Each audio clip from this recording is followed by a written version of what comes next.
from the vault, high atop the pastoral center of the Diocese of Camden, you're listening to Talking Catholic. Hey listeners, welcome to another edition of Talking Catholic. This is another first for us. We've been rolling out a lot of firsts over the last couple of months. This one is one where none of us are in the same room together. We're doing a fully online recording. We're very hopeful that it'll sound okay, but please forgive us if, it's a few more sound artifacts than usual, but we're very excited about this. And this is a special one. This is a project that I've been wanting to work on for, at least 2 years. And what we did was we decided a few months ago that we were going to create a YouTube channel for Talking Catholic. It's actually going to be a part of the Catholic Star Herald, of which I'm the associate publisher. And as part of it, we wanted to really create something where we could do every couple of weeks, 1 or 2 shows per week, 5 shows in total, where we're going to bring some of our very, how can I put this, well-formed and effervescent people to the front, and you hear some of the laughing in the background at that. And but it's true, we have a lot of talent here in South Jersey, a lot of Catholic talent here in South Jersey. We really want to showcase it, and we want to offer inspiration and aspiration to the people of South Jersey. And what I found is that in my own life, certainly going to Mass is very important. My daily prayer life is very important, but I will say that in this technological world, I've actually found a great deal of comfort in some of the videos I see online, particularly on sites like YouTube. One of them in particular was a channel called Ascension Presents. It's part of Ascension Press, and there are a lot of notable presenters that come up that bring forth ideas that maybe we don't get a chance to talk about in our daily lives that often, but it's good to get feedback about it. So I have 4 of our new hosts, one of our, I think she's about 2 or 3 months hosts now, and then one of our hosts wasn't able to make it so far. So I'm going to go down the list and introduce a few people. So starting from my right, Kari, can you introduce yourself? Yes, hello everyone. I guess it's your virtual right, because I'm that's right. Not You're kind of dead center right now on my screen. Hi everyone, it's Kari Janisse. Might recognize my voice from being a co-host with Mike on Talking Catholic on a few episodes throughout the time, but I'm glad to also be introducing myself not only as a Talking Catholic co-host and also a youth minister in our diocese, but the new host of Youth Ministry Insights, which is the YouTube channel I'll be hosting. So I am really excited about this. It's actually kind of been on my heart in different ways to do something like this, and now to be able to put it out through our diocese was the perfect answer through prayer to be able to do this. So I'm excited to give insights into youth ministry and what it really means to be a youth minister, the knit and grit about it, getting down into the details of it. But we're gonna start small and then go big. So basically starting at how to start a youth group and going into all the details of what goes into that. So I'm excited to kick off the year with this. Kari, before we got on the air, was saying, Mike, why do you make me go first all the time? Well, in this case, Always. I remembered there was a reason why I had you go first, because yours is the first one up. Yours will be okay. That's right. Yours will be broadcast on January 13th, around noontime on January 13th of next year. So we're very excited about that. Yes, so am I. And then next up is someone who is probably very familiar to our podcast listeners, but our domestic church media folks haven't had a chance to listen to her voice yet. I get to hear her voice all the time as she tells me what to do on a semi-regular basis. But Donna Ottaviano-Britt is one of our new YouTube hosts. Thank you for joining us, Donna. Thank you. And I am one of Mike's strong-armed hosts, I would say. That's right. So it's my pleasure to be here. I have been a guest on Talking Catholic, and it's been a really wonderful experience. I actually haven't been with the diocese that long, about 20 months, and had the great gift of being part of a tremendous small team that brought the Convocation of Catholic Leaders, the Joy of the Gospel, in South Jersey forward earlier this year. And really the focus of the show will really be around discipleship. How are we disciples to Jesus in the 21st century? How do we really have that first century mindset as the early apostles and disciples had it? And then how are we going forward as missionary disciples to form others? So there's a whole concept, if you think about the culture of the Catholic Church, and that's really about people being able to believe, then they behave, and then they belong. We'd really like to sort of shift that and make people feel as though they belong with us, right? That they're wanted, that they're desired, and we want them to be with us. And then over time, they come to believe because they're spending so much time with us. And then they behave, right? They want to do the things that we do out of love for Jesus.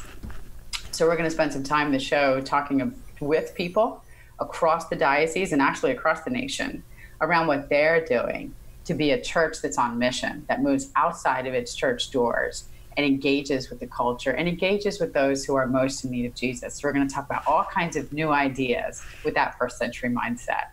That's delightful. I cannot wait to watch these. Now, Donna, you've as part of your work within the Convocation, you're actually kind of used to doing some YouTube videos. You were actually one of the first of the Camden Diocese directors to really embrace you, instead of just sending off a mass email or something like that, both in your work with pastors and in your work with the delegates, you were the first one to say, you know what, maybe they need to see my face and hear it out of my voice. Have you found that doing things via video was beneficial in terms of getting reaction or getting buy-in? Yes. Yeah, I think so, especially as all the different parish teams were preparing to come to the Convocation. Who wants to read a lengthy email? No one does. No. And it came really out of my corporate experience. Was they realized, at the headquarters, that most people didn't want to read long and lengthy emails, but we were more than happy to engage with creative videos to get points across or information that needed to be shared. So I thought, well, let me try this. What was beautiful about it was how many people that I knew, or that I should say, knew me by the time we got to the Convocation. So it made it very, very fraternal, collegial, and it was really a wonderful experience by going out through video versus through, extensive, lengthy emails that no one wants to read and no one does read. Right. That's the spirit, Donna.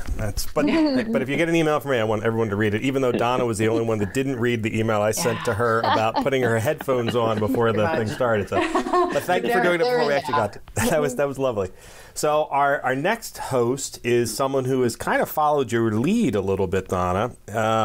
He, I would have to say, is probably the next most recognizable video host that we have. That's because he's taken to, unlike his predecessor who stayed off of video as much as he could, Father Adam Cichoski has been using Facebook and Facebook Live, or not Facebook Live, but Facebook videos to really engage with people who might be interested in vocations.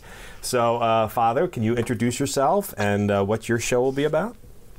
Yeah, thanks, Mike. I'm Father Adam Cichoski. I'm the vocation director for our diocese. So I've been recently appointed. So it's just been since July that I started, and it's been a great experience so far. Like you said, you've been a big help with John Kalitz and making me look good for the diocese and for the people on the internet. And it is just about reaching out to different people and in a different way, like Donna was saying, just having that personal kind of touch of inviting people and to think about a vocation and to see the joy of our seminarians and the different things that we do. And that's the hope for my YouTube channel, is to really take a deeper look into my life, not my life personally, but to meet some of my family, like my mom, and to see, how entering the seminary, you don't really lose a son, or you don't lose, you gain such a great family. You gain such many more sons, as she would say, but also to take another look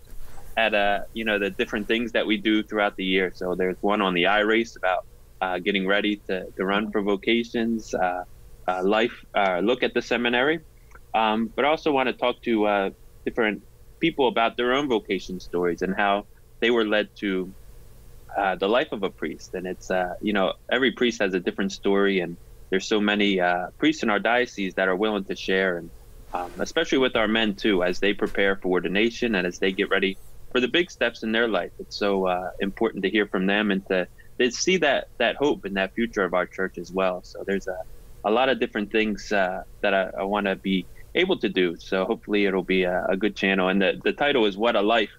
And it's actually stole from the Filipino community, who uses that expression a lot, and you can use it for good things or bad things or wherever life may be. You can always say what a life, but I always think of what a great life a life of a priest is, and hopefully that YouTube channel will be able to express that and really show how how intricate it is, and how really it is such a part of our own background, and how we can share it with so many people. And it's a great joy to really do it and to be a part of it. So I thank you for this opportunity. I know I've been late in getting a lot of things back to you, but it's been a little bit busy the last couple of weeks here. That's okay. You're in very good company. None of these hosts, except for Kari, none of these hosts have been getting back to me on anything. Why I go first, right? That's well, at right. least now we know we have to compete. Who we have to compete with, right. Kari. Sorry. That's right. I have a motto: you get it done right away, because 10 other things are going to come onto your desk and your plate. That's right. So You are keep absolutely going. right, Kari. That is very true. So our fourth host, now the previous people I've introduced have been on the podcast many times over the course of the last couple of years. But the next host has only been on once, but she's worked within the diocese a couple of ways, and some people may have seen her, though she's a bit on the retiring side. She doesn't push herself out there in front of everybody very often.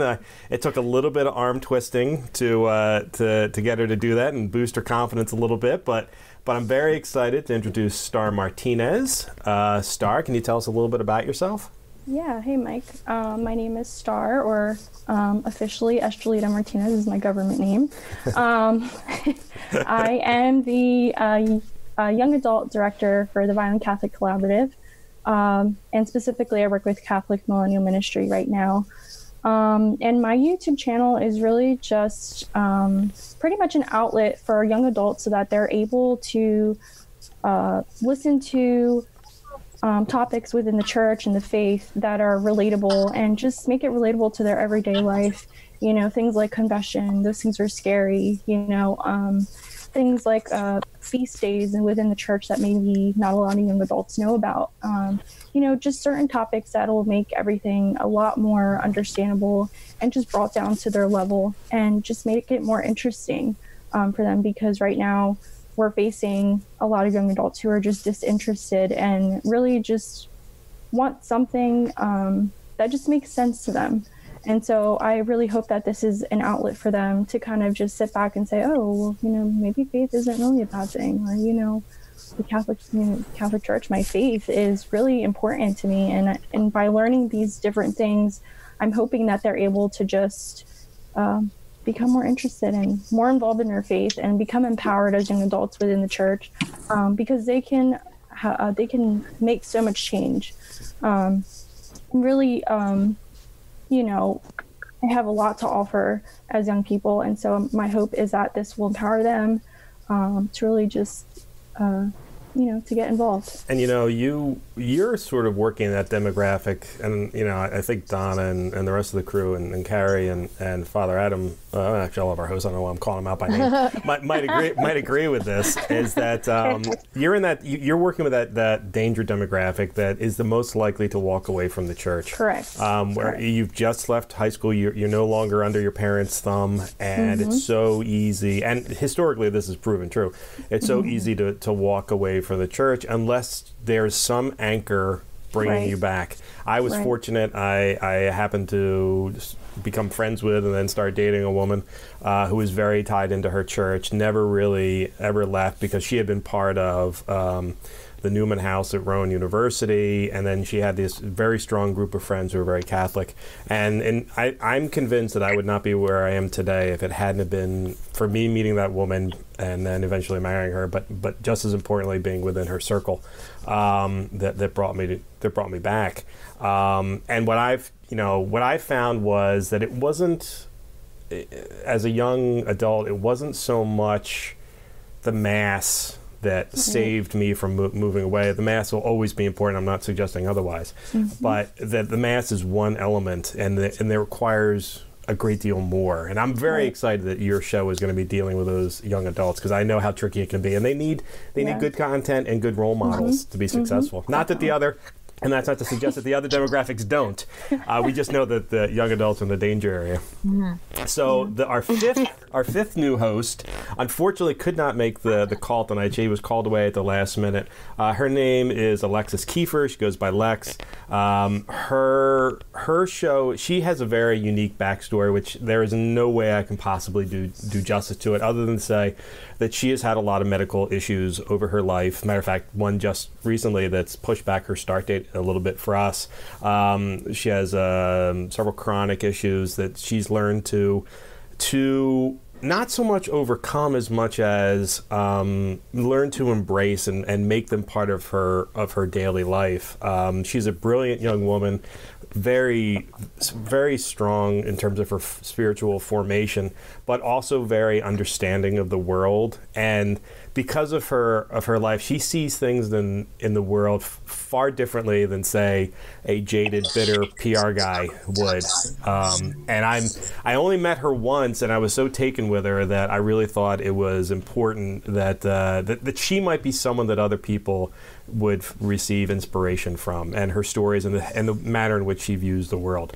So I'm not going to go a great deal into her show. Her show will be debuting later in the year. Hopefully it'll be sometime in January, but it might be pushed back to February, March, depending on when she's feeling better. But I'm very, very excited about her joining the lineup as well. And then finally, our sixth YouTube host has actually already had a show. Her show started a couple of months ago. Now, she is currently in the Dominican Republic, and her phone is currently muted, so we don't know how... oh, no, I'm sorry. She's back. She's back. Okay. She's in the Dominican Republic, so I can't guarantee how great the sound quality is going to be, but I'm very excited to have her on. She's also one of the co-hosts of Talking Catholic.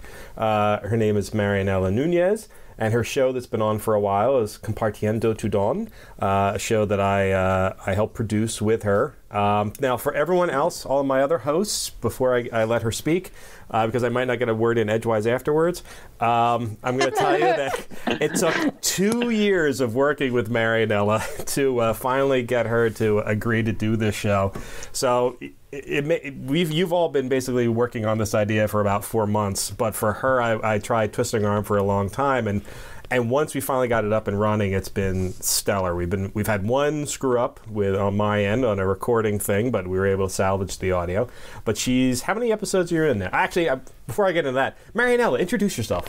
Hi, I'm Marianela Nunez, and I am, the co-host. Uh-oh. Did we lose her again? That was quick. Well, she wasn't wrong. She is the co-host. Whatever else she was going to say after that is even more. Maybe we'll catch her back in a second. Well, okay. I'm actually watching on my screen as she drops in and drops out. You there, Marianela? I am here. Can you hear me now? Yeah, we heard up to I am a co-host. Okay. I am a co-host for Compartiendo Tu Don, and basically, in this show, we are trying to reach out more to the Hispanic community and to sort of extend our arms as the Diocese of Camden of the things we're doing and of the things that only that we are doing as the diocese, but also the things that people are doing across the diocese, like in different parishes, because that's where really the action happens. And I am really thrilled that I accepted Mike's suggestion to start this show. He pushed me hard to get it started, but basically I feel so happy to be doing something like this for the Hispanic community and for the Diocese of Camden. It's been a blessing, and I love working with my producer who doesn't speak any Spanish. He's learning. I hope all the other hosts are listening to this. Butter me up, all right? You get more stuff that way. Marianela, how many shows have we done now? I believe 7. 7 shows, okay.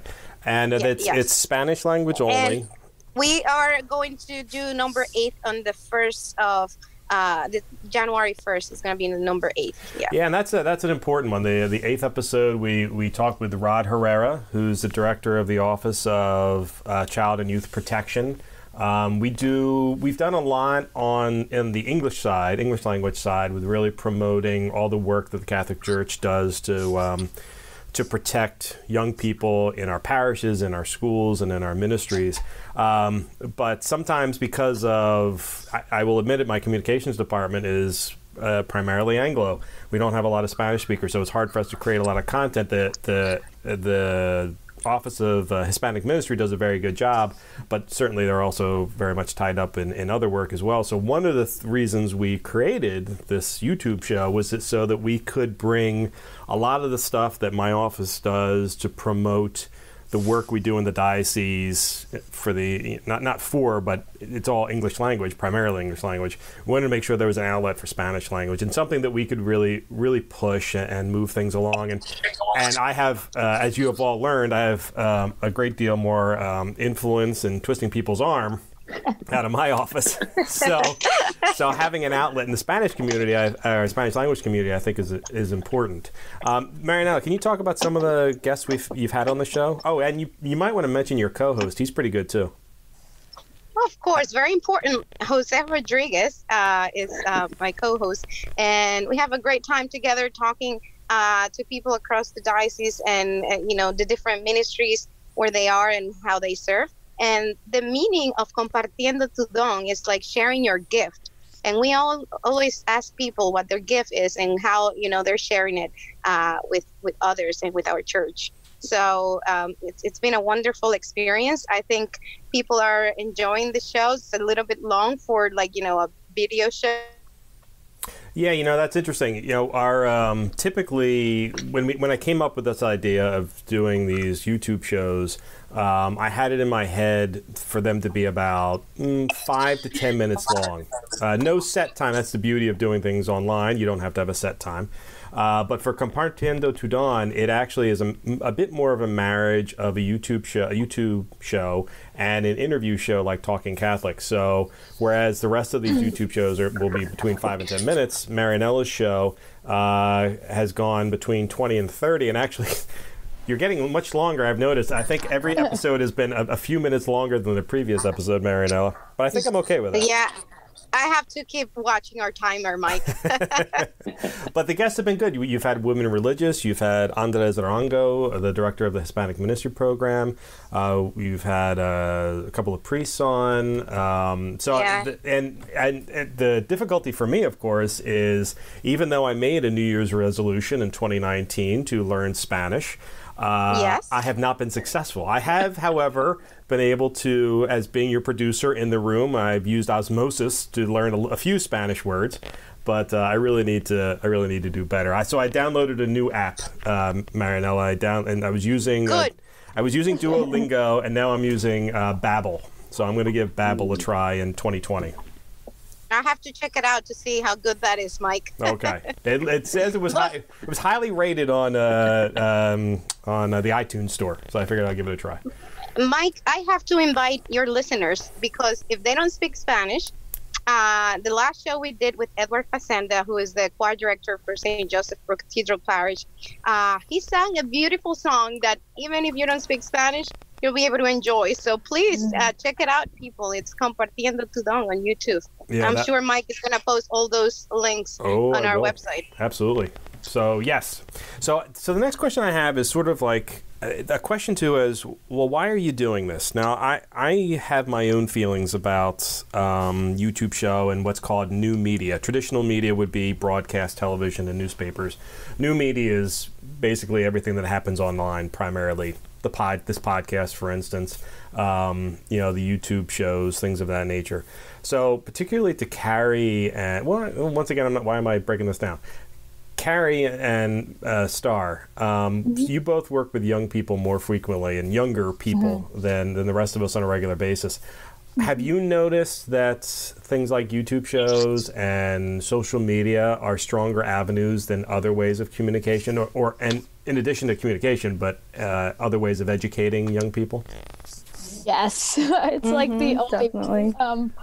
If you don't have some kind of texting app to reach them, you're not reaching them, or unless you're on Instagram. They're not answering you or anything. No, they're not going to read an Everything's email. by text, Facebook, Instagram, Snapchat, even. That's putting stuff on a story. Definitely. It's got to be instant. Yep, instant. They want to see it right there, right now, and And available. It's got to be right there, readily available. That makes a lot of sense from the communication standpoint. What about the education standpoint? Have you found that young people are more likely to watch, a YouTube show as opposed to a DVD or Netflix or a television show? Yeah, they're real big with YouTube. Also, I would say like Netflix series. You hear a ton about the different Netflix series they're into at this point, what they're all the binge watching, and who knows what else that they have going on. But definitely YouTube is it's a great outlet because you're just able to create anything you want and in a way that is relatable to everybody. So yeah, and accessible. It's right there that they could just find it. I'll get asked different questions about did you put this out there on YouTube yet? Because we'll film like little skits of our at our retreats or on different events, and they'll say, "Did you put it out there yet? I want to see it. I want to access it." Or, "Where's this video from 2015 that I was in?" And I'm like, "Oh my God, look on our channel. It's on there somewhere." So they definitely want to go to it and access it like right there on the spot. And so that's what YouTube does offer. It offers them accessibility and right away. And that's the beauty of it, is that it's always up there. It could be 3 a.m. and they can't fall asleep, and or you, not even just youth, anybody, and you could just go and access that and watch a couple videos and be inspired in the sense what you're doing as a diocese with these YouTube channels. And I think that's really great to be able to offer that, because there's so many other options out there on the internet that they could be watching, or in particular youth and young adults who we work with, and be able to offer something that can give inspiration. That's the best. Definitely. And there's this thing called the YouTube black hole, where you just get sucked in. You click on one video, and then there's the next video and the next one. So how great would it be for you to click on one video and then by some chance stumble upon ours, and then start to get interested, like, oh, these videos are pretty cool. So it's pretty probable for it to happen, that's exactly what my game plan was. I have an 11-year-old son, and really the reason I started really pushing this is because I found that he's certainly not addicted to YouTube, but he will spend more time on YouTube than even me. And I will admit, I've been down that black hole many a time. But he'll do it the same way. And what I found was he was coming back at me with really good content. Like he's finding a lot of don't get me wrong. I know that the internet, for all the great things you can find on there's a lot of dark things you can find on there as well. But I've been very pleased where here's the 6th grader and his buddies, and they're finding like a lot of science stuff, a lot of educational things, a lot of faith things, a lot of history, which I was like, you know what, these kids, and I don't have to tell them to do it. He's there. It's so interesting that they're finding it themselves. So it's the onus is on me, and by default, you guys, to really create outstanding content, really, really useful content. I'm curious, Father Adam, you're seminarians. Have they been, are they YouTube and new media devotees as well? Are there things that they're particularly liking to see online? Yeah, I think so. And, there's a lot of good stuff, like you said, especially, when we look like back in the past of like Venerable Fulton Sheen or even Robert Barron and Father Mike Schmidt, they all have put out a lot of good quality in short segments, and that's I think, as Kari and Star were saying about the importance of just having everything kind of condensed, where you're there for a purpose, and you're there for a couple minutes, and it just keeps your attention long enough where you're able to really those seeds are planted and helped. And I know YouTube has helped me in a lot of ways, whether it's fixing things on my car or fixing things of technology. There's always great instructional videos that are always available and right there at our fingertips. But to have something that can give you a great sense of that spiritual side of things, and being able to just get like a little piece of something is so important. And it does keep you going into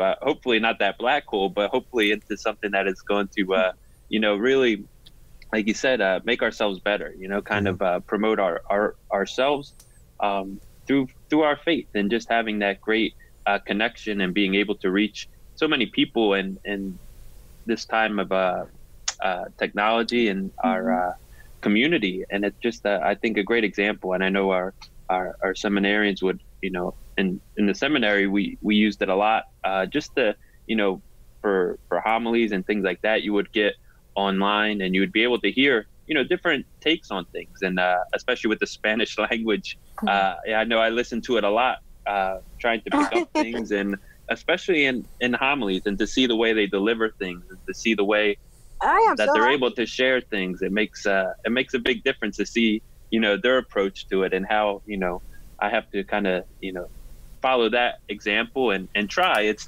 not easy to imitate their examples, but it's, it does give you like a goal to strive for, and it gives you a lot to Your listen Spanish to is great, practice.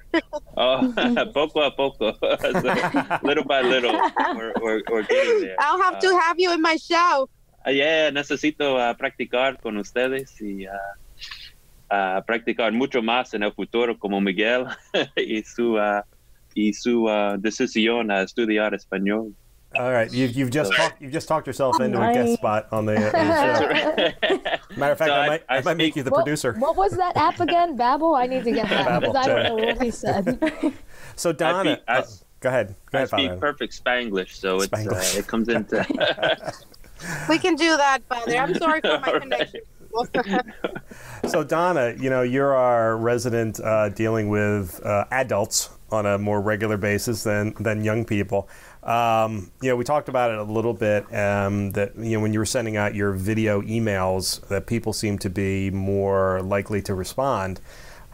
Have you, in your work with the delegates to the convocation, and since then your parish interactions, have you found that new media has a place, or are our older Catholics still sort of, reading off of paper?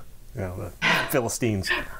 Well, they're a little bit. You know what? I think it's quite a blend, right? So if you look at everyone that participated in the convocation, we have a blend of delegates. Some are actually quite media savvy, which is very helpful to us, right? So a lot of these, how shall I call them, middle-aged adults are actually doing a lot at their parishes and actually with themselves in terms of how they're promoting their work, even using the other social media platforms. Like everybody's on Facebook, right? We know the young people are not on Facebook. It's where the middle-aged folks are the more, how shall I say? I shouldn't say middle-aged, the more seasoned. Seasoned, yes, that's what I use all the time. Seasoned. Yes, more seasoned Catholics are in Facebook and other places, and I think. Once we promote this YouTube channel to them, I think it actually would be very helpful to them, because everyone is trying to figure out, how do we engage the culture? How do we move outside the doors of our church? And I think this will be very helpful. So for example, the delegates now, they had a chance to meet each other, certainly at the convocation. There's now 5 lay leadership teams that overlap the clergy deaneries. Right. So, and they have loved being able to come together, that environment, and share their ideas.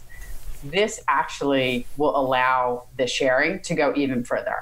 Right. So when we begin to highlight the work that's happening, I can see so much synergy, even with all of my colleagues here, Mike, that you have pulled together to host these shows. I'm all about synergy. Right. Well, it's good. You actually know what the word means. But I'll just leave that. Hey. But I really think there's a lot of overlap. So Father Adam is talking about vocations. I also talk about vocation. The vocation of the laity is to bring God to the people, right? So that's really what we talk about. Who do we talk about the most? Are the unaffiliated, right? Or our young people that are at risk, whether they're in youth with Kari or whether they're young adults with STAR. I too have a Spanish language deficit, so Marianela was very helpful as we headed into. Thank you, daughter. I had the Duolingo, I had Babbel, I had Duolingo. I just need to have a little bit more time and probably someone to chat with, to check what I'm doing. So, but I think from this YouTube TV channel, I think it allows us to get more ideas, more exposure of what our people are doing. But also I've lined up a number of guests over the next couple of months from outside of our diocese to come and be on the show, to share what they're doing, because it's different. Because we cannot continue to do what we have always done.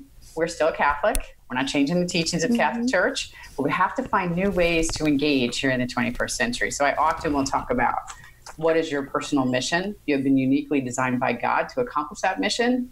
And how do we go forward and live our baptismal call around discipleship and missionary discipleship? So I actually think it's a very exciting time to be in the Catholic Church. I love it. Yeah, I agree with you. I've been very excited to see, how can I put this? So I've been asking these questions because, you know, I have the benefit of going around the diocese a lot in my role as the director of communications. So I'm always taking pictures and doing videos and, you know, publicizing things left and right. One of the things, so there was one other element of what I was doing or what I was seeing as I went around, and that actually was the Hispanic ministry, where I would go to these events, and unlike in Anglo masses, English language masses, I would go to these Spanish language masses, and everybody was on their phone, but not in a bad way. They were all live streaming, and I don't mean like high-end, high masses, as well as just your average, ordinary Sunday mass. People were live streaming things left and right, oftentimes the homily, but other things as well. And I kind of realized that, you know, I'm certainly not old school by nature, but I did grow up in an old school way, and I realized pretty quickly that we couldn't rely on just doing what we've been doing all the time. So, you know, for Star and Marianela, have you found in the Spanish language cultures that there's a greater appreciation for seeing things on social media and interacting on social media? Definitely. I totally think that's the case, Mike. People, one of my desires with the show is that sort of like the name diocese becomes more like, you know, something that people understand in the Hispanic community, because sometimes people don't think about the Catholic Church thinking about diocese. They think more like, you know, about their parish and their local church. And so I want to bring that understanding that, you know, we are global church that in the diocese is sort of like the mother of all the little churches we have in the diocese. The Hispanic community, it's really, you know, we love videos and we love sharing. And, you know, you go to a mass and if you look at everything, it's beautiful, and they want to share it. They want to share it with their friends, with their family. And I think creating content that is Catholic, that is promoting our church in a different way, it's really important. And it's a way to get more Latinos to sort of like stay with us. And it's a very important ministry. What do you think, Star? I also think it's super important, only because a lot of people, especially a lot of Hispanic people who have family maybe in different countries, or, you know, who they're not near, and they're able to, let's say they're at Mass or at a for maybe, for example, Guadalupe.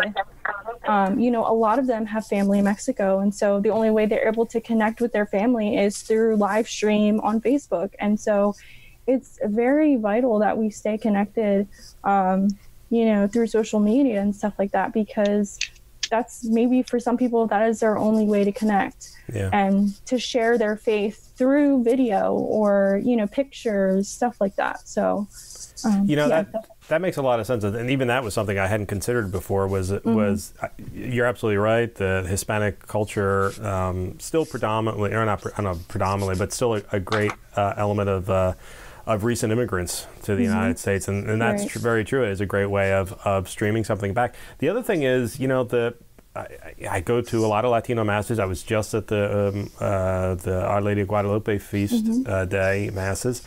And listen, I know that as someone who came out of the English language masses, that there's sometimes a reticence to go to a Spanish language or bilingual mass. But one of the beauties of it is Spanish language masses are a lot of fun. There is a lot of energy. There is a lot of joy. There is a lot to show. I mean, you know, sometimes I think we fall into traps in English language masses where it becomes rote. I was at a mass just recently. I won't say any more details, but I was at a mass recently, and it was not a funeral mass, but it was solemn and sullen. And it is not, and all I kept thinking was, I had to take pictures at it. All I kept thinking was, man, this is going to be really hard to promote online because nobody looks like they're having a fun time. And I'm not, and if you were to ask me why that was the case, I don't know why that was the case. But I've been to the Filipino morning masses during the Christmas, the Simba Gabi. Muggy. Yeah, exactly. And man, they're a blast. And there's always a ton of food afterwards. So, you know, I think it might behoove us to be, you know, particularly in our English language masses, to be a little more joyful in them. How about Donna? I mean, this is sort of falls into your line of work. Have you been pushing the idea of showing some joy during our public celebrations? Not just the Mass. I mean, all of them. I mean, prayer services, anything. And I've had the great privilege of running a number of missions across the diocese since the convocation. And we spent some time talking about joy, right? Because we should be joyful because of what we know, what we understand, what our relationship is with Jesus. And so there is much to be joyful for. And I often will say, there is nothing worse than a dour Catholic. Why would you want to come and be with us? If we are not happy and joyful people, we're also the people of hope.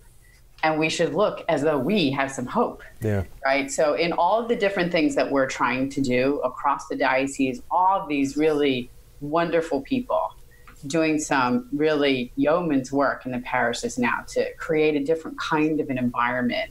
Really, it's about being joyful. And that, what do people want? So if we look, what are people most afraid of in the world? They're afraid of being rejected, of not being accepted, of not being loved. And so let us, with an open heart, with a joyful heart, bring others to us. And we need to be joyful people if we're going to attract them. Because we can't necessarily, we need to make people thirsty.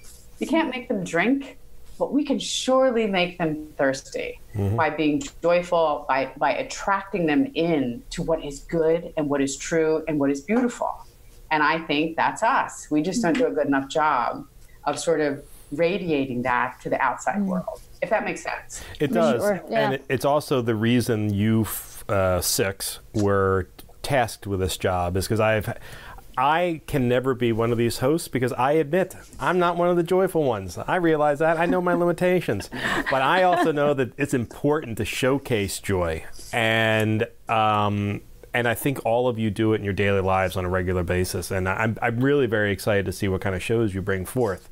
So I'm going to go down the line again and ask you a couple of questions. Kari, can you give us... Kari's always first. That's right, of course. Thank God. Always the guinea pig. Kari, can you give us a taste of like what's coming? Is you actually, unlike I only required 12 shows out of everybody over the course of 24 weeks. You gave us an entire year of programming that you'd like to... Sorry, guys. Yeah, this is why you go first. Well, can you give us some examples of some shows you're hoping to bring forth? So first I want to give credit where credit's due. And when you asked me, I'm like, oh my gosh, how am I going to think of like 6 months and then end up being a year's worth of content? And I was stressing over it. And I said, wait a minute, I got to go to my greatest resources, which are my youth, my young adults, because I do run youth and young adult ministry.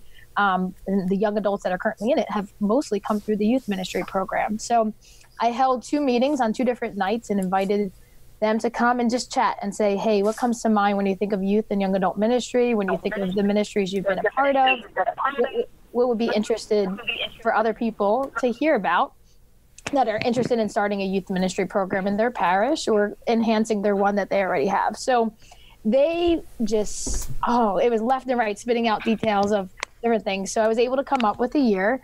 And, we start off with the basics, basically introduction, who I am, my background in youth ministry, and then foundations of youth ministry, how to get a youth ministry started. Then we go into marketing youth ministry, because let's face it, you got to market it, you got to sell it in a way. Some of the other things, we're going to do some series. So one of the series is going to be on how to run a retreat. We'll plan a retreat, run a retreat, and execute it within the faith. That's a 3-part series. So that's going to be coming up probably around March, which is, I planned it that way because we have a big retreat in February, at the end of February. So I'll be kind of just coming right off of that. All the details will be fresh in my mind, and we'll be sharing that. How to lead core teams of youth within the youth ministry program that could be leaders to the other youth groups, because youth ministry is not just high school, it's not just middle school, it can start younger. And as we know, it could go older to young adults. Do you want me to keep going? Keep going a few more? Is that enough? Just give people a taste. But okay. I appreciate that you, unlike some of my hosts, have everything figured out. So Donna, what about you? Can you talk about some of your shows and maybe some of your guest hosts that you're not your guests, not guest hosts, but guests you're planning on having on? Yeah, so we're going to go out to the parishes because we have some really beautiful work that's happening in the parishes now to really create this environment that help parishioners see that they have their baptismal call called them to be missionary disciples too. Everyone has to be responsible. So I want to tag on to something that Kari just said, is that in the space of youth, you can't just rely on having a youth minister in your parish. The whole parish is responsible for that. Parish, you're right. Mm-hmm. Everybody is responsible for the young people. It will be the same way in discipleship. You can't think, oh, good, other parishioners are doing things. No, we're all in, right? There is actually great responsibility in baptism. And that is, are we living radically for Jesus? And then are we forming other disciples for him? So there's some really great and unique and innovative things that are happening around the diocese that are simple. They're not hard to do, right? To begin to engage people and give people a sense of community and have them be part of our parishes. Because the statistics are, even with new people that join a parish, individuals or families, inside of 12 weeks, if they do not believe they belong, they're gone. Yeah. And we've lost them, right? So what are some of the ways that we can think about what are all the avenues of people into our parishes? How do they cross our threshold, and who is there to meet them? Because our people come to us all manner of ways, in wounded ways, in joyful ways, and how do we engage them? So it's really going to be about engagement. So we're gonna highlight parishes. So I've got a couple of lay leaders that are coming on the show. We've got a couple of really great and very excited people that have converted to Catholicism after long lives lived in other faiths. So they're coming to join us. We also, so far, have committed Chris Lowney, who's the author of Everyone Leads, which is the book everyone read to prepare to come to the convocation. He's going to join us sometime in March around the 1-year anniversary. And then we're going to line up some guests that are coming from outside of our own diocese to highlight some of the work they've done to give us ideas. Because the intention is not that we would replicate anybody else's work. This is not about a program, because programs don't change hearts necessarily. They deepen the faith of the convicted. But we need to find new and different ways to do joyful outreach. And so we want to give people ideas around what's possible. That's awesome, Don. I'm really looking forward to all of the shows, but knowing what you have coming up, I'm definitely looking forward to that. Father Adam Father Adam chose, he's actually got all of his episode titles figured out, and wow. But he's could you tell us about your episode titles a little bit, Father Adam? Yeah, well, I kind of stole them from different songs that music is always constantly playing, whether walking or in the car. It was something that I really grew up with as well. So I kind of stole it from this 90s TV show called Grounded for Life. All their episodes were named after songs. So I said, this would be a good idea, and this would kind of get me started to think about things. And it was just a lot of different songs that I heard, or different songs that I liked growing up. But they all related to a lot of questions that people would ask me, or people would ask while promoting vocations, different things about, what did your family think? What is it like in the seminary? What is it like getting ready for ordination? What are some of the assignments, or what do you guys do for fun, or do on, when you're not in class, or when you're not in church, what's real life like? And so I really wanted to give like that different side, but also to give, a good perspective on it, so that people, it's not going to answer all their questions, but it'll give them a bigger insight on the things that do happen, and the things that go on, and how it is a joyful life. Like you said, it's one that's full of great things, and it's not something that is always great, but it's something that we love to do, and that we continue to do, always with the help of God and the Holy Spirit guiding us constantly. But I hope that this channel kind of breaks things up and kind of shows people the many different sides of what it means to have a vocation to the priesthood, and how our communities, our families, our friends are all a part of our journey, and they never leave us. And there are people there that kind of encourage us and keep us always grounded in a lot of ways too, and keep us always focused on what truly matters, and that is finding that happiness that God wants us to have. Yeah. Do you happen to recall what any of the songs are that you're? Oh, yeah, I had Born to Run. That was for the iRace one. That's good. Yeah, the Welcome Home Sanitarium. That was from the Metallica days. That was for. I figured that was a good one for the seminary. Just getting the seminary life. Mom, I'm Coming Home. That was definitely for the one I wanted where I'm interviewing my mom, just to get her side, to see what she thought of the journey. So there was a couple other I can't recall, but I know those are three great ones. Trying to get, so it's all different, different times and different reasons to listen, I guess, to those songs. But so Star, what about you? Do you have some ideas about what your episodes might be? Yes. So, like I said earlier, it's just something I want to do for the young people so that they're able to understand some topics easily, and, broken down a lot more in a practical way that they can, use in their daily lives, and really just understand. And so, in January, I'll be talking about, questions that maybe some young adults face throughout their faith journey. And I'm going to invite a couple of young adults that I know who would be really perfect for this, who have, been through the question phase, through the yes, I'm on fire phase, and everything in between. And then once Lent comes into the picture, I'm going to start talking about Lent, things that you can do to prepare, what young people can do to prepare is something practical for them that makes sense. And then once we get back into ordinary time, talk about, what is your purpose, your vocation as a young adult, in the faith, how to love as God loves, that right now we're going through a time where there's so much hate and judgment and, so much chaos, and how to kind of incorporate your faith into that, and how can young adults love in a culture of judgment, a lot of judgment. And then we're going to come into Pentecost, and how can we share our gifts as young adults? What can we do? How can we share our gifts to our parishes, to our community, ways that we can serve more? And in the summer, I'm not really sure yet, but we got time. We got time, and we're plenty of time. So. And, I do hope that the six of you will steal from each other on a regular basis. Yes. By all means, feel free to appear on each other's shows. Much like our podcast, I like to think of YouTube as sort of the wild, wild west, in the sense that there really are no rules. The only rule you ever have to really adhere to is the rule of respecting your audience. It's the one thing we can't really control ourselves in terms of who our audience is, but we can always respect them and get feedback from them, and read the comments and understand and talk to people offline and see, are we hitting the mark? Are we not hitting the mark? I tell everyone the most important lesson that I ever learned with having the podcast was making sure I listened to it after it was done, to see, well, for one thing, just how many of 100 times I will say the word during a podcast, and see if I can knock that down to 50. You guys are fortunate. You guys will be submitting your files to us, and myself and John Kalitz will be going through them and editing them.